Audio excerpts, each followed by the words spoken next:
Hi, and welcome to week 6. This week is a lighter week for you, and I built this in order to give you time to work on your project. What we're going to talk about this week is wrangling chronic health disease. Here is our overview for the module, and you're going to work on your project, which is due next week, putting it all together. Then you have a discussion board question, and you're going to examine the information on chronic disease in the module and read chapters 14 and the chronic care section, pages 196 to 200 of your textbook. So basically, what I kind of wanted to do was go over your project, but remember your Castle Branch documents are due the end of this week, and then you have a discussion here. But I'd like to jump ahead to Module 7 and have you take a look at the assignments. And that's really interesting. Here we go. I thought I lost it. This is your project, my population health project, putting it all together. And the best way to look at this would be to look at the rubric. And the rubric is embedded in the assignment. It's also under rubrics. This is not a paper. This is a PowerPoint. And if you have never done a PowerPoint, there's a good way to do this by looking on Google. And I'm trying to find out why this isn't opening. So let's try it again.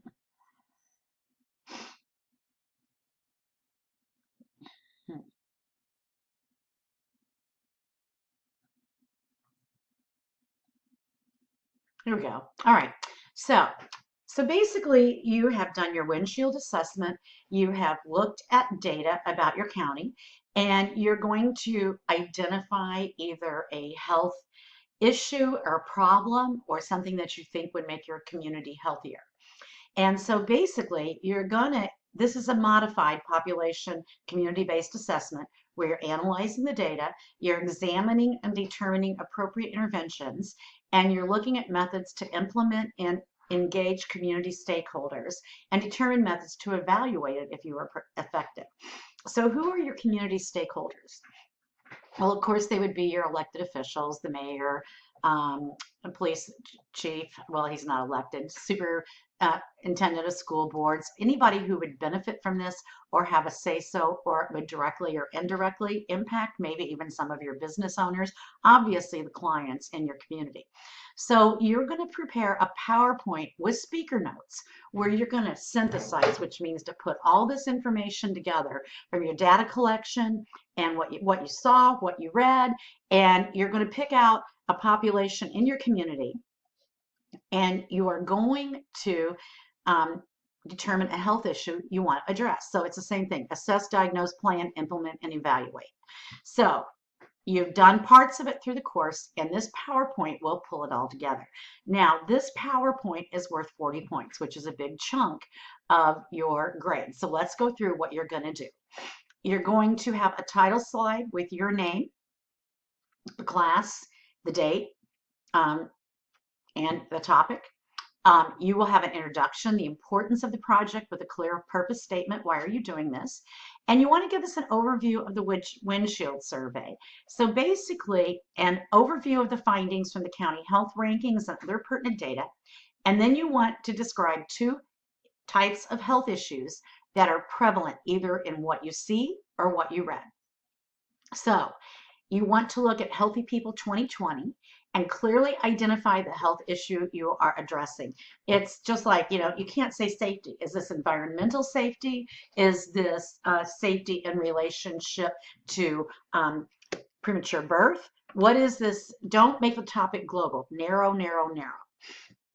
So address the following in regards to your identified problems from the Healthy People 2020 objectives. What individual behaviors could impact it? What socioeconomic, environmental, and cultural issues impact it? What policy impacts this issue? And examine its impact on vulnerable populations. So you want to briefly identify and describe a community level intervention that's appropriate to your health issue by accessing the community guide. Really, it's going to be that link in Healthy People that gives you ideas for interventions, and you're going to identify and briefly describe a community level intervention appropriate to your identified health issue. And you're going to support this from the literature. So in addition to this, you're going to need scholarly peer-reviewed journals from the last 5 years, um, nursing journals. Determine which evidence-based program or intervention would be most appropriate for your population. Explain why you chose that one. Talk about the determinants of health, which we just looked at: social, economic, environmental, cultural, policy. How the intervention addresses those determinants, and explain importance of collaborating in the implementation of this program. And identify somebody in the community to partner with you. And how would you engage your partners or stakeholders? So, how would you roll out this program? How would you measure the success of the project? And then conclude, which is basically an introduction, tells me what you're going to do. The in-between part is the need of the subject, and then a conclusion is a reflection, and it tells me what you did. So you need at least 4 references, at least one from a scholarly journal, and references of reputable reputations such as the CDC, although with the current thing, we don't know if the CDC is as reputable as we once thought. The Institute of Medicine, the Healthy People 2020, no blogs, no Wikipedia, etc. Okay, so in a PowerPoint, don't write big paragraphs. You want to bullet the PowerPoint. Typically, the rule of 6. 6 bullets per PowerPoint, no more than 6 words per bullet. Put in some clip arts and photos to enhance readability. You want to grab the reader's attention. And then basically you write a mini paper on each of the slides because you put that down in the speaker notes. Do not go over, I'm sorry, you get a 10% deduction if you have less than 80% of the slides without speaker notes. And I want you to stay, what did I say, how many PowerPoints you did? No more than 15 PowerPoint slides in here. 15 to 18, no more than 18.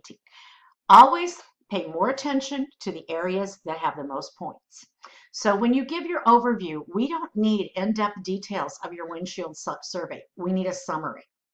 You can bring out the things that highlight that, but don't spend page after page. The windshield summary was lengthy, but don't spend page after page identifying. Spend your time, I mean, this is important, it's worth 4 points, but spend your time on problem identification and on your plan, obviously, and on your resources, okay? So at the end, I want to see a slide that has these 4 references on them. When you use them in a slide, put it down at the right-hand corner at the bottom, or directly behind it, slide it like you would in a paper. And then you will, those slides do not count towards your total, the title and the reference slide. If you have any questions, feel free to contact me. We will go over this again next week. Have a good week, and thank you.